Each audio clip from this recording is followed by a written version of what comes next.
Em agosto de 1990, as tensões no Golfo Pérsico chegaram ao ápice. O presidente do Iraque, Saddam Hussein, ameaçava há semanas invadir o rico estado petrolífero do Kuwait. O mundo esperava que Saddam recuasse, sem nunca acreditar que ele realmente atacaria. Mas às 2 da manhã, no dia 2 de agosto, seus tanques cruzaram a fronteira em direção ao Kuwait.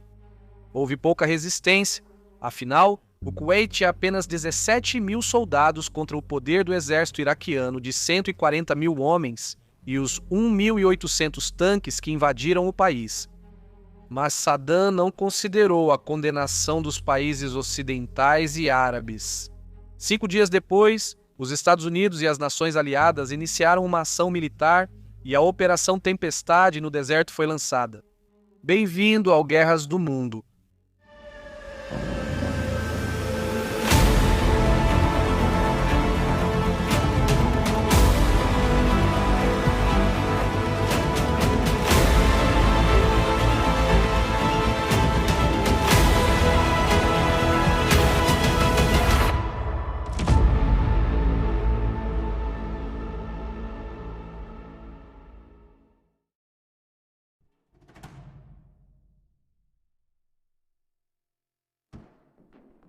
Saddam Hussein virou oficial do Partido Baath em 1963.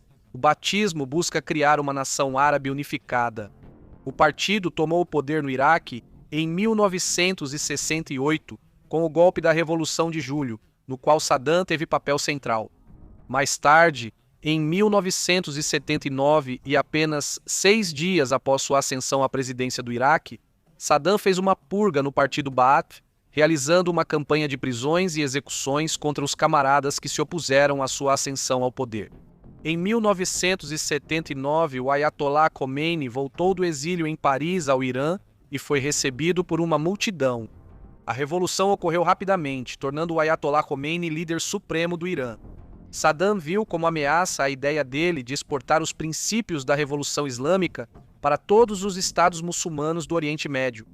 Acreditando que o Irã estava prestes a invadir o Iraque, Saddam lançou uma guerra contra seu vizinho. A guerra resultou na morte de centenas de milhares de pessoas de ambos os lados do conflito, e testemunhou Saddam usando armas químicas contra seu próprio povo. Em 1988, os Estados Unidos permaneceram oficialmente neutros após o início da guerra entre Irã e Iraque. Mas eles viam o Irã Islâmico como uma ameaça à estabilidade na região e aos seus interesses. E assim, eles forneceram apoio político ao Iraque junto com alguns recursos para ajudá-los a ter sucesso na guerra contra o Irã.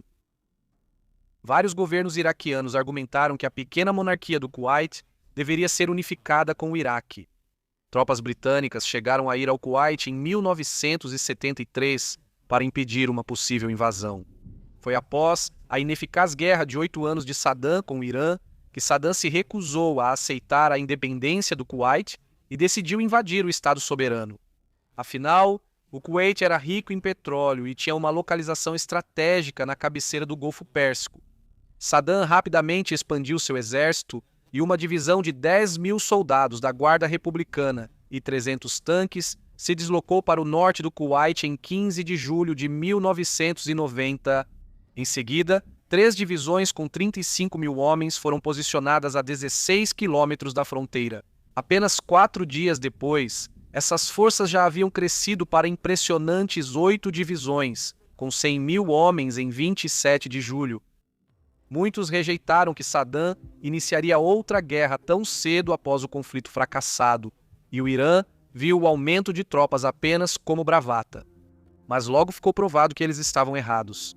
Em 2 de agosto de 1990, as divisões Medina e Hammurabi do Iraque, 2 formidáveis formações blindadas do Corpo da Guarda Republicana, atacaram o Kuwait para isolar o país do resto do mundo.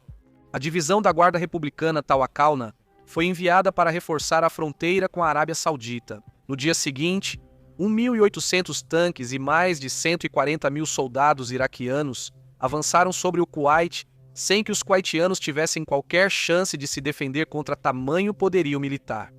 O exército do Kuwait foi rapidamente vencido. A única área na cidade do Kuwait onde houve alguma oposição significativa foi foi ao redor do palácio do emir, mas a resistência ali durou apenas cerca de 2 horas. As colunas blindadas iraquianas avançaram pelo país e foram brevemente enfrentadas pela pequena força aérea do Kuwait, cuja base foi logo capturada. Aviões militares, incluindo 4 caças Mirage do Kuwait, 12 treinadores Hawk e 43 helicópteros, foram capturados pelos iraquianos. Em pouco mais de 12 horas, os iraquianos haviam tomado o controle do Kuwait. O resto do mundo, incluindo as nações árabes, ficou horrorizado. A invasão não era apenas um perigo para a estabilidade regional, mas também poderia colocar em risco o fornecimento de petróleo em todo o mundo. Numerosas nações estrangeiras responderam rapidamente à preocupação mundial urgente levantada pelas consequências econômicas das ações do Iraque. O presidente George Herbert Walker Bush discursou no Congresso em 11 de setembro, insistindo que, abre aspas, o Iraque se retirasse do Kuwait completamente, imediatamente e sem condições. O governo do Kuwait deve ser restaurado e a segurança e estabilidade do Golfo Pérsico devem ser asseguradas. Ele então acrescentou: esses objetivos não são apenas nossos. A maioria dos países compartilha da nossa preocupação. Isso não é como Saddam Hussein gostaria. Estados Unidos da América contra o Iraque? Não, é o Iraque contra o mundo. Fim da citação.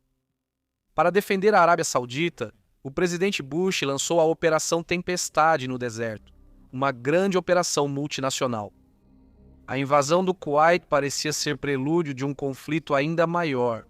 Saddam escolheu Alaa Hussein Ali como primeiro-ministro do governo do Kuwait Livre e Ali Hassan al-Majid como governador de fato. Hussein Ali era conhecido como Ali Químico por causa do seu uso generalizado de armas químicas contra os curdos iraquianos no final dos anos 1980. Sua nomeação levantou sérias preocupações nos círculos de inteligência da coalizão, já que parecia validar o plano de Saddam de defender o Kuwait com armas químicas. Mesmo após al-Majid ser chamado de volta a Bagdá, em novembro de 1990, suas tropas já tinham expulsado grande parte da população e saqueado o Kuwait de tudo o que podiam. O Kuwait foi anexado em 28 de agosto de 1990, tornando-se a 19ª província do Iraque, o governatorato do Kuwait. Saddam achava que era justo retomar o Kuwait, que havia sido parte da província de Basra durante o Império Otomano. Alaa Hussein Ali foi deliberadamente enganoso ao afirmar, abre aspas, o Kuwait agora é nosso. Mas talvez tivéssemos evitado tomar tal decisão se as tropas dos Estados Unidos da América não estivessem concentradas na região com a ameaça de nos invadir. Fecha aspas. Nações ocidentais e árabes logo enviaram tropas para proteger a Arábia Saudita após a invasão. A importância da Arábia Saudita havia crescido desde a Guerra Árabe-Israelense de 1973, porque foi fundamental na formação dos países exportadores de petróleo ou Organização dos Países Exportadores de Petróleo, sendo a Arábia Saudita a maior produtora do mundo. A Arábia Saudita possui as maiores reservas comprovadas de petróleo do mundo. O Ocidente priorizou sua segurança e ainda atua como amortecedor entre a Arábia Saudita e vizinhos instáveis ao norte e leste. O Kuwait foi essencial nos anos 1980 diante do medo dos fundamentalistas iranianos.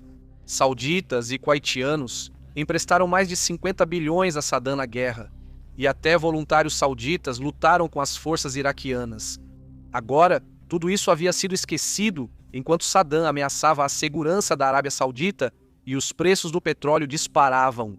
Após o ataque, os militares iraquianos roubaram mais de 1 bilhão em moeda do Kuwait do Banco Central no Kuwait. Saddam Hussein também reduziu o valor do dinar kuwaitiano para 1/12 de seu valor inicial, ao torná-lo equivalente ao dinar iraquiano. Uma ampla variedade de países se uniu para formar as forças da coalizão que participaram da Operação Tempestade no deserto. Tanto os Estados Unidos quanto o Reino Unido foram os principais protagonistas dessas forças, assumindo a liderança no planejamento, nas atividades militares e logísticas. França, Arábia Saudita, Egito e Síria estavam entre os outros países que contribuíram, formando assim uma aliança multinacional. As contribuições de nações como Canadá, Austrália e vários governos árabes também fortaleceram a coalizão e demonstraram um compromisso internacional amplo para restabelecer a estabilidade regional. Assim, soldados americanos e da coalizão foram rapidamente enviados para proteger a Arábia Saudita e evitar novos ataques. Centenas de milhares de soldados de vários países foram trazidos para a região nas semanas seguintes para garantir que a força envolvida tivesse suprimentos, equipamentos e transportes suficientes.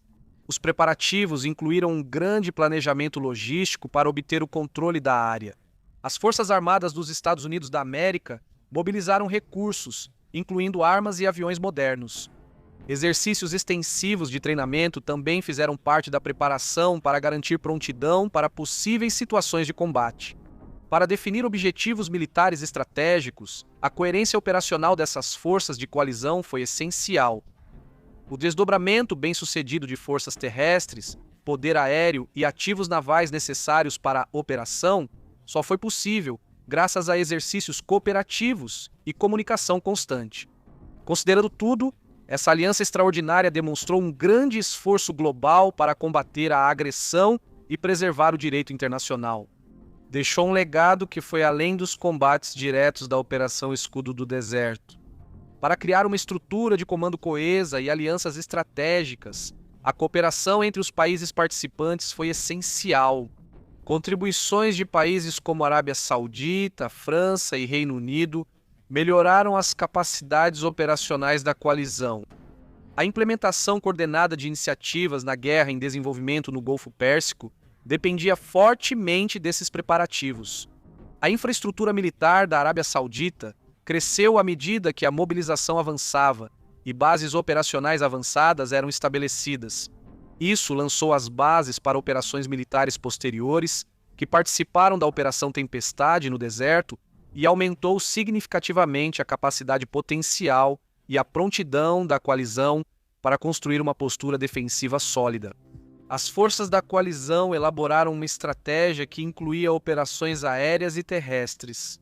A vigilância aérea intensa e os bombardeios estratégicos visavam enfraquecer o Iraque, tornando o poder aéreo essencial. Isso foi combinado com a presença naval no Golfo, que garantiu a segurança marítima e atuou como um fator de dissuasão. Componentes importantes na estratégia militar incluíam a mobilização de tropas terrestres para estabelecer uma presença intimidadora, o uso de tecnologia de ponta para reconhecimento e redes de comunicação para coordenação em tempo real. Essas estratégias se combinaram para estabelecer uma estrutura robusta para as fases subsequentes da Guerra do Golfo Pérsico, destacando a importância do planejamento tático na guerra moderna. A Operação Escudo do Deserto usou intensamente o poder aéreo para dissuadir e preparar possíveis ações terrestres. Aeronaves avançadas, como os F-15 e os B-52, bombardeiros foram usados pelos Estados Unidos e pelos aliados da coalizão para obter o controle aéreo da região e eliminar com sucesso qualquer ameaça aérea do Iraque. A supremacia aérea permitiu reconhecimento e vigilância contínuos, essenciais para preparar missões na Operação Tempestade no deserto. O principal alvo dos ataques terrestres foi o posicionamento dos soldados da coalizão na fronteira da Arábia Saudita. Forças terrestres de vários países foram posicionadas estrategicamente para impedir avanços hostis do Iraque. A postura defensiva da coalizão foi fortalecida pela reação rápida a qualquer ameaça, possibilitada pela coordenação de pessoal e equipamentos, treinamentos e exercícios conjuntos. A coordenação entre os diversos grupos militares participantes melhorou à medida que a operação avançava. As fases seguintes da Guerra do Golfo Pérsico, que resultaram na libertação do Kuwait, foram viabilizadas pela cooperação eficaz entre as forças aéreas e terrestres. A presença naval no Golfo foi estratégica e diversificada durante a Operação Tempestade no deserto para garantir rotas marítimas e demonstrar poder no Golfo Pérsico. Era formada por uma coalizão de forças navais de vários países com capacidades ofensivas e defensivas. Elementos essenciais da presença naval incluíam porta-aviões como bases aéreas flutuantes, submarinos como forma de dissuasão e para realizar reconhecimento subaquático, além de destroyers e fragatas atuando na proteção e segurança marítima. As operações ocorreram do Mar Vermelho ao Golfo Pérsico. Isso ajudou a manter uma linha de suprimentos constante e demonstrou uma aparência unificada, o que foi crucial para a implementação das sanções contra o Iraque. Patrulhas navais e missões de vigilância ajudaram a garantir o cumprimento de objetivos militares mais gerais durante toda a guerra. Em 17 de janeiro de 1991, a Operação Tempestade no Deserto substituiu a Operação Escudo do Deserto. As tropas da coalizão já tinham estabelecido forte presença militar na região. Essa preparação estratégica será crucial no conflito seguinte, destacando a importância dos momentos decisivos que levaram à Operação Tempestade no Deserto.